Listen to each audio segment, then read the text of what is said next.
What's up, everyone? Welcome back to the channel. Starting off 2026 with a little in the bag video here. I'll probably do this again sometime in the summer to see how my bag has changed or progressed throughout the year. But just starting off this year, little in the bag, jump right into it. So for putting putters this year, I am putting with the Streamline Pilot, or at least that's what I'm starting the year with. I used to putt with Nomads. Before that, I putt with Proxies, and I just don't love the overmold on a putting putter. So I was looking for something that's single piece of plastic, similar flight to a Nomad and similar feel to a Nomad, but just single piece of plastic and little more stable. So you can put it out there flat and it'll pretty reliably crash over into the basket for you. So far, these have been great. I only picked them up a few weeks ago and haven't played a full round with them yet. But just practice putting and everything, they feel great. They have a little micro bead, and just super consistent. So hopefully it stays that way throughout this year because my putting last year was really bad. Then moving on into my throwing putters. The first one for the understable side is the MVP Watt. So understable putter, put it out flat, it'll turn and keep turning on you, or you put it on a little bit of hyzer and it'll pop up to flat. Just pretty reliable go-to slightly understable straight putter. On the overstable side, I throw the Rico X, so Castoplast. This is in the K1 line. I compare this to an Envy with just a little bead on it. So put it out flat, it'll fade at the end. Put it out on a little bit of anhyzer and it'll flex back. I throw this probably 225 to 250 feet consistently, but super reliable, overstable side of what my putters are. Moving on to the mid-ranges. So these are organized from understable to overstable, which is also how I organize my bag. So putters, mids, drivers. But starting on the super understable side is the Innova Rollo. This is a great disc if you need a forehand shot shape, but can't throw a forehand. Either there's a tree where your arm swing would be, or it just doesn't shape up well for the forehand shot. This is a great disc for that. So you'll put it out flat and it's going to turn and just stay on that line the whole time, or put it on a little hyzer and it's going to pop all the way over for you. Only throwing this probably 150 feet to 200 feet off the tee, just because of how understable it is. It's hard to get it further than that, but great disc if you need that shot shape. Next is the Discmania Mindbender. So this is an MD1 when Simon Lizotte was still with Discmania.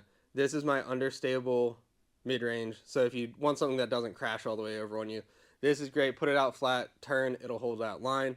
Put it on some hyzer and it'll pop up and turn over a little bit. But great, reliable, understable mid-range. Not much else to say about that.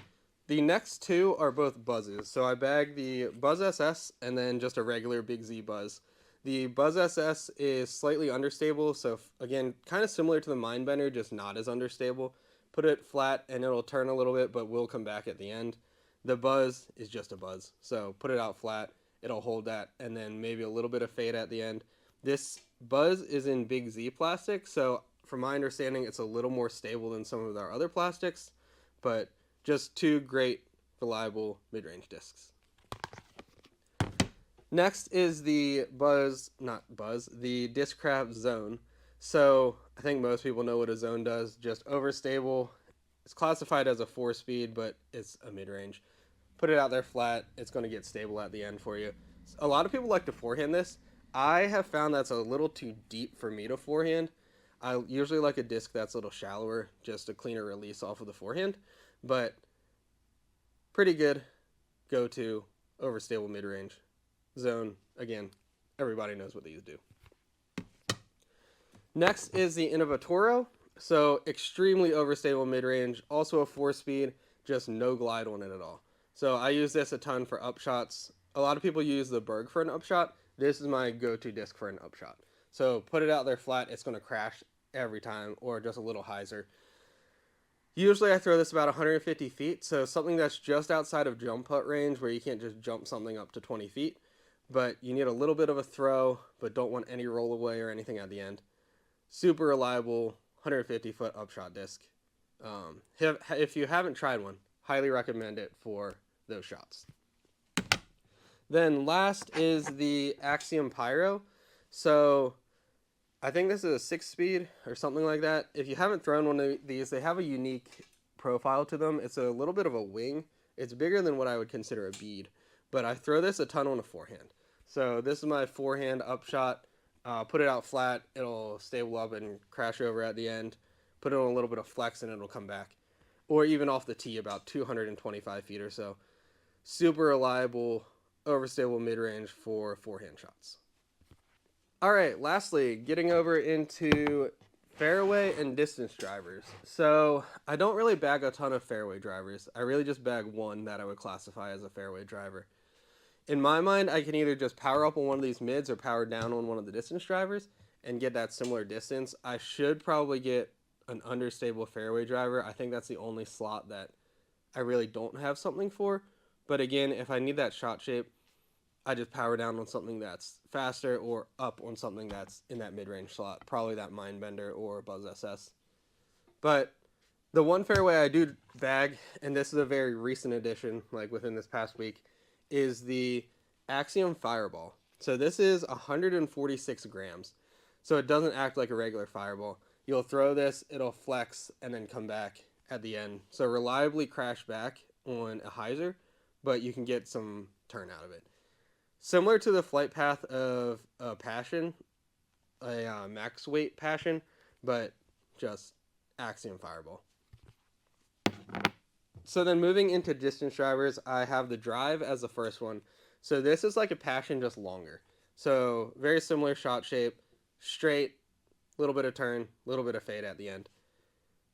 Get this out about 290 to 325 feet or so. So not throwing this super far, but just very consistently. So if there's a tunnel shot through the woods that you need that kind of distance on, that it's not going to be a mid-range, I'll throw this. So great disc. Again, if you haven't tried one, highly recommend it. Next is the Clash Salt. So this is the overstable distance driver slot. This one's a little beat in, and it's our tone plastic, so it has that white rim to it.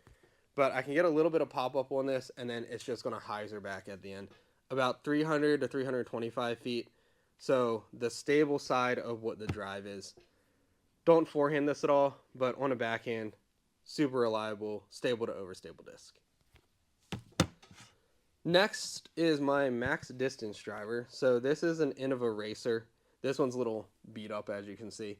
But this is the AM version of what a Destroyer is for the pros. So throw it out there flat, pop up, turn, fade at the end. Just your max distance shot shape. This is the one I use. It is a little domey, so as you can see, it has a bit of a pop top on it, which helps with that understability a little bit. But great distance driver for me. I can get this 360 to 375 feet. Again, that's if it's wide open. I'm not really ripping this through the woods at all. But most people aren't ripping a max distance shot through the woods anyway. So if you want a Destroyer without beating in a Destroyer or trying to find that perfect seasoned one, give the Racer a try. Next is the Axiom Mayhem. So I have a few of these. They all do the same thing. This is in the Proton plastic, which I really like. But this is my forehand distance disc. So put it out there. I can get it to turn and then come over at the end. I don't really turn this over a ton and get it to like crash and burn. So it has enough stability that it won't do that, but not enough where you can't just get it to turn and then finish at the end. I can get this about 300 feet or so on a max distance forehand shot. If there's a little bit of headwind on a backhand, I'll also throw this. So something that you need a little more stability than what that Racer is, but you still need that distance. Again, 300 to 325 feet on both backhand and forehand. Then the slot or the discs that I kind of consider utility discs. So first is the Captain's Raptor. I guess this is also a 9-speed, but extremely overstable in the Z Flex plastic, the Jawbreaker. These came out a couple years ago, I think. If you put this on a forehand, you can just chop it over, and it's always going to fade back at the end. So this one I do that with, and then the first run of the time lapses. So before they were retooled, These are both super overstable. If I need something that's 250 feet on a forehand, on a chop forehand, it's going to be this one. If I want something that's 275 to 300, it's going to be this. So I really only throw these on forehands that I just need to know that they're going to come back at the end. So Captain's Raptor, time lapse, before it was retooled. Then the last disc that I bag is the Latitude 64 Havoc.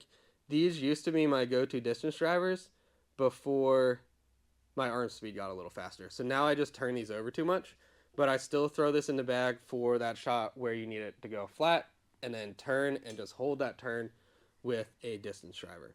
This is also my Tomahawk disc. So if I'm scrambling out of the woods, I'll throw this on the Tomahawk, chop it over, get it to flex out, and then crash at the end. So if you see in any of the videos I'm throwing something pink on a Tomahawk, it's probably this guy. If you're newer to disc golf and you need something that is your max distance driver, highly recommend this. This is the Optoplastic. I found that this is the kind of mid-range of stability for them. They have a gold line that's even more understable than the Havoc. So if you're looking for a max distance driver and have a slightly slower arm speed, highly recommend trying the Havoc. And that's it for In the Bag for 2026. Thanks for getting this far in the video. Again, I'll probably do this again sometime in the middle of the year and see if anything's changed. But in the meantime, like and subscribe. Leave a comment if you want to or if you bag any of these discs. And we will catch you guys in the next video.